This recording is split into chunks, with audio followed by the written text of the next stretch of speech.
Beton qorish apparati ishga tushirildi va mexanizm bir insonni tortib ketdi. O'zbekiston tumanidagi ishlab chiqarish hududida sodir bo'lgan ushbu fojia sudda muhokama qilindi.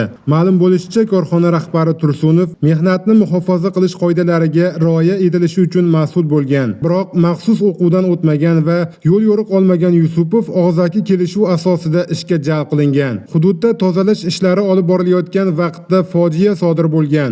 Yollanma ishchi Umarov Yusupovdan beton ishlab chiqarish apparatini yurgizib berishni iltimos qilgan. Yusupov dastlab apparatni boshqarishni bilmasligini aytgan, ammo yordam berish maqsadida baribir uni ishga tushirgan. Shu vaqtda yana bir yollanma ishchi Hamraqulov beton apparati oldida turgan bo'lgan.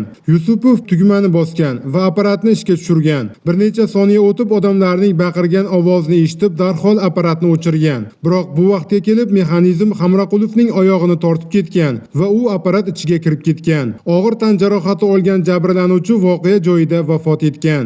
Sud majlisida korxona rahbari Tursunov va ishchi Yusupovlar aybini tan oldi va qilmishidan pushaymon ekanini bildirdi.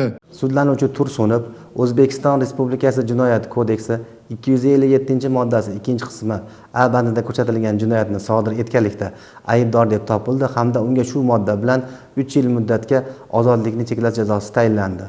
Sudlanuvchi Yusupov esa O'zbekiston Respublikasi Jinoyat kodeksi 102-moddasi 1-qismida ko'rsatilgan jinoyatni sodir etganlikda aybdor deb topilib, unga 2 yil muddatga ish haqining 20% ni davlat daromadi hisobiga ushlab qolgan holda axloq satishlar jazosi tayinlandi.